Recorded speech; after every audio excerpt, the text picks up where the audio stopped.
Quoi de neuf, les Vetters? C'est Patrick de Vetted. Aujourd'hui, nous allons parler de ceci. Les gens ne voulaient pas vraiment parler d'être et ils ne le veulent toujours pas aujourd'hui. J'ai en fait déjà abordé certains de ces sujets auparavant et j'ai ressenti un certain malaise à en parler aussi, mais ça a été coupé au montage. Ah oui, on est en direct, ça ne peut pas être coupé. Alors, si j'ai bien compris ce que vous venez de dire il y a un instant, vous avez vu.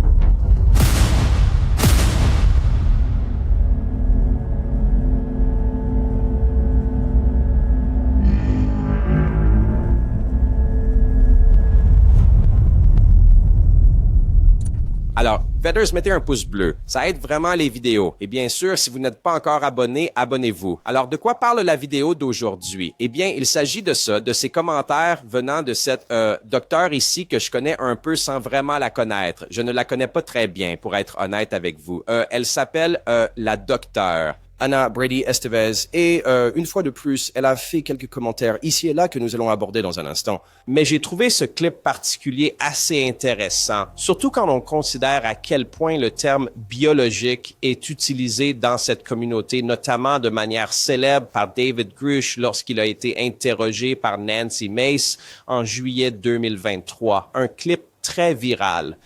Avons-nous les corps des pilotes qui ont piloté cet engin? Comme je l'ai déjà déclaré publiquement dans mon interview sur News Nation, des éléments biologiques ont été récupérés avec certains de ces objets. Oui. Étaient-ils, je suppose, des éléments biologiques humains ou non humains? Non humains, et c'était l'évaluation non humaine de personnes ayant une connaissance directe du programme à qui j'ai parlé et qui sont actuellement toujours sur le programme.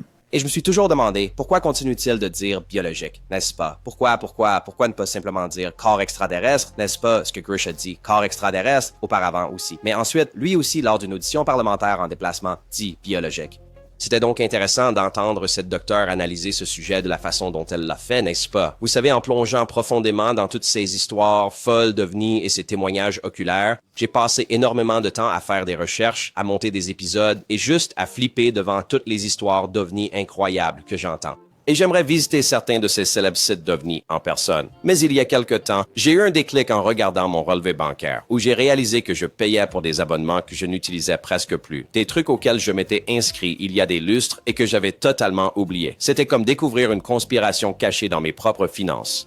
C'est à ce moment-là que j'ai commencé à utiliser Rocket Money et honnêtement, ça a complètement changé la donne depuis. L'application scanne tous mes comptes bancaires liés, trouve ces abonnements indésirables en un seul endroit et me permet de gérer les annulations directement en quelques clics seulement, ce qui me fait gagner un temps précieux et met fin à ces prélèvements sournois. Et la fonction d'épargne automatique, c'est du configurez-le et oubliez-le. Donc, je peux enfin aller visiter certains de ces sites d'OVNI en personne. Rocket Money est une application de finances personnelles qui vous aide à trouver et annuler vos abonnements indésirables, surveille vos dépenses et vous aide à réduire vos factures afin que vous puissiez augmenter vos économies. Qui ne voudrait pas ça? Laissez Rocket Money vous aider à atteindre vos objectifs financiers plus rapidement. Rejoignez-nous sur rocketmoney.com/vetted. C'est rocketmoney.com/vetted. rocketmoney.com VETTED ou utilisez simplement le lien dans la description également. Alors, écoutez, passons à cet extrait vidéo et ensuite nous en discuterons un peu plus en détail. Les gens ne voulaient pas vraiment parler d'air et ils ne le veulent toujours pas aujourd'hui. J'ai en fait déjà abordé certains de ces sujets auparavant et j'ai moi-même été un peu mal à l'aise d'en discuter, mais cela a été coupé au montage. Ah oui, ouais. On est en direct, donc ça ne peut pas être coupé. Oui. Alors, si j'ai bien entendu, vous avez dit il y a un instant que vous aviez vu des produits biologiques. J'ai bien entendu. Alors, j'ai vu, et la raison, une des questions que je me posais, c'était pourquoi ces choses sont-elles appelées des produits biologiques, n'est-ce pas? Parce que pour moi, ça me semblait irrespectueux, ou qu'est-ce que ça signifie, ou est-ce que ça signifie si c'est de l'ingénierie? Je veux dire, qu'est-ce que ça signifie? Pourquoi utilise-t-il le mot biologique? Alors, ce que j'ai vu par la suite et que je comprends pourrait être très proche de ce que David avait vu, c'est en termes de pas nécessairement le même endroit, pas nécessairement les mêmes êtres, mais quelque chose de peut-être similaire. C'était ces biologiques exotiques. Et quand je parle de produits biologiques exotiques, et moi, j'étais avec un médecin, ils ne sont pas humains. Alors, le doc, je veux dire, le médecin a dit que ce n'était pas humain. Il y a eu des tests ADN c'est ça, vous savez, il faut faire vos propres tests ADN jusqu'à un certain point pour vraiment savoir si les résultats sais ce qui est affirmé, ce qui est revendiqué, mais le test ADN partagé, tu sais, celui-là, il devrait être validé. C'est essentiel. C'est que c'est, vous savez, un chevauchement de seulement 15% avec l'ADN terrestre, un chevauchement de 30% avec l'ADN terrestre, ce qui est vraiment, vraiment, vraiment très faible. Alors, ces tests peuvent être complexes, vous savez, sur des échantillons archéologiques. Donc, ce n'est pas qu'il n'y ait pas d'erreurs qui pourraient être introduites, notamment avec, vous savez, l'ADN terrestre plus récent étant amplifié à un niveau beaucoup plus haut. Et il n'est pas nécessaire que ce soit terrestre.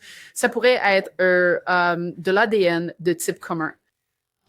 Mais voir quelque chose qui n'est pas humain n'en fait pas un extraterrestre, n'est-ce pas? C'est pourquoi, vous savez, quand on dit quelque chose comme des produits biologiques exotiques, ça ne décrit pas vraiment précisément ce que c'est, mais c'est un peu comme si quelqu'un est déjà allé au Smithsonian et a vu cette exposition ou je ne sais pas si c'est de la cire ou quoi, mais il y a les Néandertaliens, il y a les Floresiensis. Tu sais, il y a ces différentes espèces, tu sais, des espèces de type humain ou hominidés.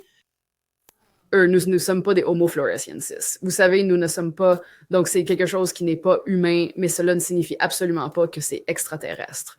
Bien qu'il y ait certaines indications de choses qui sont vraiment très, très différentes de ce qui est humain. Qu'est-ce que vous alliez dire? Un grand bravo à Martin Wells ici qui fait un excellent travail sur cette interview. Ce gars fait toujours de super interviews. Les amis, alors assurez-vous de suivre sa chaîne.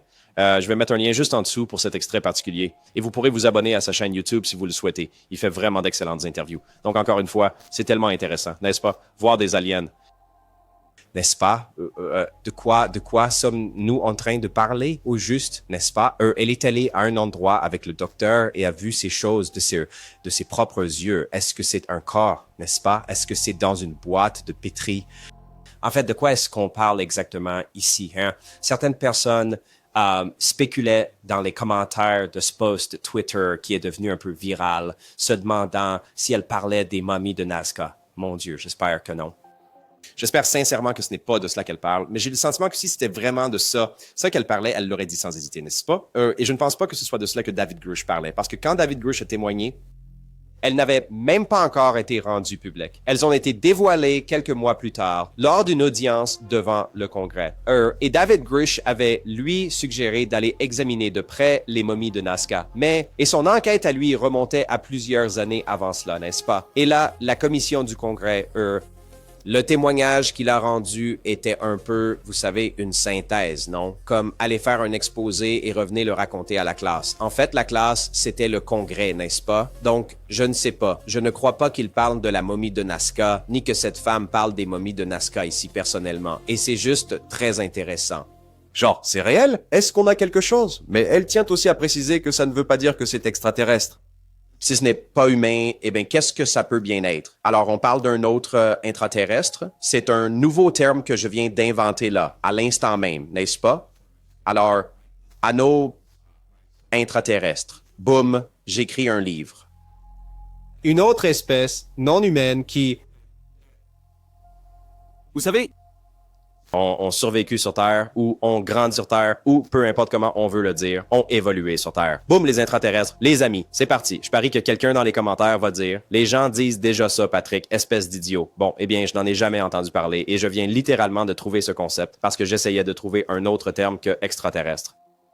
Mais si elle dit qu'ils ne le sont pas, ça ne veut pas dire qu'ils sont extraterrestres. Mais ils ne sont pas humains, n'est-ce pas? Et maintenant, on a les ultraterrestres, ce qui, je suppose, pourrait être la même chose. C'est essentiellement juste d'autres civilisations qui vivent en quelque sorte sous terre et tout ça, mais moi, j'aime mieux intraterrestres, parce qu'ils sont... je ne sais pas. Bref, de quoi on parle? Encore une fois, c'est juste, montrez-nous ça. On se retrouve avec tellement de questions, mais c'est intriguant, je dois bien l'admettre. Et cette femme, Annie Brady Estevez, je me suis dit, j'ai déjà entendu ce nom? Où est-ce que je l'ai entendu tout à l'heure? Eh bien, à propos de cette interview de Chris Bledsoe avec Jesse Michaels. Il y a plus de 200 scientifiques reconnus à l'heure actuelle. C'est ce que m'a affirmé le docteur Estevez, Anna Brady Estevez. Oui. Elle est passée au podcast? Oui. Oui, on est toujours en train de préparer quelque chose de génial. Oui, mais elle, la Deep Tech américaine, elle m'a dit qu'il y a au moins 200 scientifiques qui veulent commencer à travailler sur ce projet. C'est vraiment fascinant. Ouais, c'est le cas. Alors, il semblerait bien que ce Chris Bledsoe travaille avec elle. Et Tu sais? vous savez tous ce que je pense de Chris Bledsoe, donc vous savez, je ne sais pas trop. C'est un drapeau rouge pour moi. Clairement, et si quelqu'un s'intéresse à ça, il va aussi s'intéresser à d'autres gens, non? C'est comme, je comprends. Et on dirait que Jesse Michaels va sortir quelque chose avec elle, non? Ce qui est aussi intéressant, vont-ils parler de ces substances biologiques, de ces corps, de ces je ne sais quoi, de ces aliens, je ne sais pas, non-humains? Pas vrai? C'est pour ça qu'ils prennent des non-humains. N'est-ce pas? Parce qu'ils essaient de dire que ce n'est pas extraterrestre, mais si on ne sait pas ce que c'est, comment dire que ce n'est pas extraterrestre? Et elle ne dit pas ça. Elle dit juste que ça ne veut pas dire que c'est extraterrestre. Ce que, d'accord, je comprends, c'est non humain. On ne sait pas ce que c'est, mais on sait que ce n'est pas humain. D'accord? C'est juste. Une autre chose qu'elle mentionne au tout début du clip, c'est qu'elle en a déjà parlé, mais ça a été coupé au montage. Ah, tu te sais, c'est gars, ça, là, je me demande dans quelle émission elle en a parlé avant, ils ont coupé et cette partie. C'est pour ça qu'elle dit à Albert, ouais, direct, on ne peut pas le couper, le couper. Bravo à elle. Merci. Plus de gens devraient dire ce genre de choses en direct. C'est peut-être comme ça que ces interviews devraient être menées. Des directs, plus jamais. Vous savez, quand c'est pré-enregistré, on peut retirer des éléments. Vous savez, ce genre de choses. C'est très intéressant. Et puis, parfois, des choses peuvent être coupées pour d'autres raisons, pas seulement... Tu sais, on ne peut pas en parler, alors on va le couper. Ce n'est pas toujours le cas. Je veux dire, je montre des choses tout le temps. Il y a de nombreuses raisons pour lesquelles on retire des éléments, alors merde, le son pourrait être mauvais. L'éclairage, ceci, cela, ça ne correspond juste pas à ce que tu essaies de faire, n'est-ce pas? Mais qui sait? Il y a tellement de raisons différentes. Mais on dirait que ça lui est arrivé plus d'une fois, donc je pouvais imaginer que dans son esprit, elle se disait « Wow, chaque fois que j'en parle, il ne l'utilise pas. » C'est la raison pour laquelle elle en a parlé, vous savez, lors de ce direct. Mais j'ai trouvé un autre extrait d'elle, et il y en a en fait pas mal. Mais celui-ci en particulier, j'ai trouvé qu'il était très intéressant, et je vais vous lire le tweet où je l'ai vu pour la première fois. L'ancienne directrice de programme de la National Science Foundation a fait une énorme révélation. Les avancées historiques en technologie laser sont issues de la rétro-ingénierie d'OVNI écrasés. Anna Brady Estevez affirme avoir inclus ces informations provenant d'un témoin direct du programme dans ses rapports gouvernementaux. Alors, en fait, notre objectif est d'écouter toujours, bien sûr, les entrepreneurs et les chercheurs et à leur apporter le soutien et les ressources nécessaires. Et vous savez, parfois, cela semble très... Peut-être qu'il y aura quelque chose sans consistance ici. Alors, c'est quelque chose que je vais partager, même si je n'ai pas été le témoin principal. Vous savez, il y a plusieurs dizaines d'années de le développement technologique, mais quelque chose auquel j'ai été exposé à titre personnel et que j'ai ensuite présenté au gouvernement et lors de briefings gouvernementaux, c'est si les gens disent, eh bien, cette technologie UAP, un jour, ça vaudra quelque chose, n'est-ce pas? Un jour, on va en retirer quelque chose de vraiment important. Mais qu'est-ce que ça peut bien vouloir dire? Eh bien, quelqu'un qui était dans ces programmes, Andy m'a dit que beaucoup de choses sont déjà sorties de ces programmes UAP. Vous savez, et cela inclut les lasers et les semi-conducteurs. Et beaucoup de gens vont être très contrariés et ils vont dire « Non, c'était Bell Labs et ceci et cela ». Eh bien, l'histoire approfondie à ce sujet, c'est que lorsque des domaines scientifiques atteignaient un certain niveau, ce qui m'a été partagé, c'est qu'il y a des programmes qui diraient « Hey, regardez ça, qui est 10 fois plus performant. » Et ils diraient « Ceci vient d'un sous-marin russe. » Donc, je n'étais pas là, vous savez, en tant que témoin principal pour dire « Vous savez, si cela s'est produit. » C'est peut arriver, vous savez, pour les gens diront « Eh bien, une partie de cela, vous savez, a commencé, vous savez, plus près du tournant du siècle, où nous avions ça à l'époque, etc. » Les phénomènes anormaux, vous savez, comme vous le dites, Jacques Vallée les a documentés. Cela remonte loin dans l'histoire. Ce n'est donc pas une nouveauté. Ce n'est pas comme Roswell ou quelques années auparavant. C'est quelque chose qui possède une histoire bien plus ancienne et profonde. Et donc, à titre personnel, mais ensuite en l'entendant, vous savez, quand on parle de cette ambiguïté, vous savez, soyez solidaires car quelque chose en sortira. Vous savez, il y avait des personnes... très crédibles et respectés qui disaient, et vous savez, il y a des exemples de choses très importantes qui sont ressorties de la récupération d'épaves. Donc, sans savoir, vous savez, je n'étais pas là. Alors, est-ce réel? Est-ce que ce n'est pas réel? Cela a eu suffisamment d'impact pour que je présente ce briefing auprès d'un certain nombre d'agences et c'est pris au sérieux. Donc, s'il y a une certaine probabilité, vous savez, que ce soit à 100% ou que vous pensiez que c'est une probabilité plus faible, que certaines de ces technologies à fort impact proviennent d'engins plus performants, vous savez, quelle que soit leur origine, des technologies de pointe plus performantes.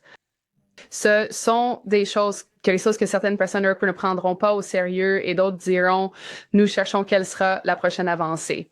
Et l'état de l'art aujourd'hui, en termes de ce qui est possible pour nous, vous savez, aux États-Unis, pour progresser, c'est un tout autre domaine de technologie que ce qui aurait été possible, vous savez, dans les années 30, 40, 50 ou même dans les années 2000. Alors, je suppose que, et vous savez, j'ai dit ça au Congrès lors du briefing parlementaire parce que je trouve que ça peut être très, très évasif. Oh, peut-être que quelque chose va sortir de cet ovni. Il y a des gens, vous savez, qui, je suppose, diraient probablement sous serment, vous savez, que, vous savez, des technologies critiques de haute performance que nous avons partagées avec le monde, vous savez, sont issues de ces, vous savez, ont été accélérées et ou sont issues de ces récupérations d'épaves. Et en fait, là où elle dit en avoir déjà parlé, c'était lors de cet événement de divulgation du AP qui a eu lieu en mai 2025. Et c'est le même événement où Luella Elizondo a montré ses cercles d'irrigation, mais a affirmé que c'était une photo d'OVNI, n'est-ce pas? C'est ça. Et vous savez, c'est tout ce dont on se souvient de cet événement. Vous savez, Luella Elizondo a vraiment arnaqué les gens impliqués dans ce fonds de divulgation des pannes, pour être honnête avec vous. Bon, c'est d'ailleurs pour ça qu'ils ont changé de nom après. Je ne sais même plus comment ça s'appelle maintenant, mais ils ont changé de nom après ça. Et lui a démissionné, n'est-ce pas? Ils étaient du genre, mec, t'as tout gâché ici pour ça. Mais en dessous de ça, c'était Anna qui parlait de certaines des mêmes choses que dans ce court extrait que je viens de vous montrer, n'est-ce pas? C'est exactement à ça qu'elle fait référence dans son propos. Alors, je ne sais pas trop quoi en penser. Mais encore une fois, le tweet semble suggérer qu'elle est... Vous savez, dire que catégoriquement, elle ne le fait pas. Elle dit juste qu'il y a so. S'il y a une probabilité que ce soit le cas, je l'inclurai. Et je ne peux pas dire que je ne sois pas d'accord avec ça. Vous savez, ça me semble assez juste et raisonnable, à mon avis. Et elle me semble très sensée en examinant cela, et j'apprécie ça. Nous avons besoin de plus de gens sensés qui examinent ça et qui essaient de regarder sous chaque pierre, même celle de Chris Bledsoe, n'est-ce pas? Tout et n'importe quoi, il faut tout explorer. Ne le rejetez pas, hein? Regardez d'abord, puis vous pourrez le rejeter plus tard, après l'avoir examiné. Même si d'autres de personnes l'ont rejeté et ont montré des choses, je ne blâme pas les gens de vouloir faire leur propre enquête, leur propre travail pour en savoir plus. C'est tout à fait légitime, juste et raisonnable. Je suis un peu comme ça aussi, vous savez. J'ai besoin d'apprendre les choses à ma façon, par moi-même. Donc, je peux tout à fait m'identifier à ça. Ce n'est pas parce que quelqu'un me dit attendez, je veux voir par moi-même. Je veux aller le découvrir par moi-même. Je comprends cela parfaitement. Quoi qu'il en soit, vous trouverez les liens ci-dessous. Allez vérifier tout cela par vous-même. Dites-moi ce que vous en pensez dans les commentaires. Est-ce que c'est excitant? Est-ce un échec? Est-ce que ce n'est rien du tout? Je comprends, il n'y a pas de preuves, pas de faits concrets, et c'est ce que nous voulons. Je le comprends. Mais est-ce au moins quelque chose qui nous fait dire « Oh, d'accord ». Une petite lumière dans l'obscurité. Y a-t-il quelque chose ici? Y a-t-il plus que ça? Ça éclaire vraiment davantage le terme « biologique ». Et pourquoi il est utilisé, n'est-ce pas? Peut-être que je devrais faire une recherche approfondie là-dessus parce que c'est quelque chose auquel j'ai toujours pensé. Le terme biologique, pourquoi est-il utilisé? Donc, je devrais peut-être faire une recherche approfondie là-dessus. Bref, on se retrouve pour la prochaine fois. N'oubliez pas de nous. Chaque jour est un cadeau, les amis. Peace! Salut Patrick, c'est Paul de Nouvelle-Zélande, encore une fois. J'ai beaucoup écouté ces derniers temps des interviews avec des gens comme Chris Bledsoe et toutes ces sortes de personnes. Et je pense que pour l'avenir, nous devons avoir une situation où les affirmations extraordinaires exigent des preuves extraordinaires. Et c'est vraiment très opportun, je suppose, que tant de ces gens aux affirmations extraordinaires publient des livres ces derniers temps. Alors, je ne suis pas certain de pouvoir croire une grande partie de ce qui est raconté. Je pense que raconter une histoire extraordinaire est une excellente façon de vendre des livres, peut-être. Et oui, c'est peut-être ce qui est en train de se passer ici. Mais je pense que pour 2026, les gens doivent avoir un peu plus de preuves de Phil Dean. Bon, en tout cas, mon ami, j'apprécie beaucoup ton travail. Continue comme ça et j'espère qu'on aura la vérité bientôt. Je te remercie, mon ami.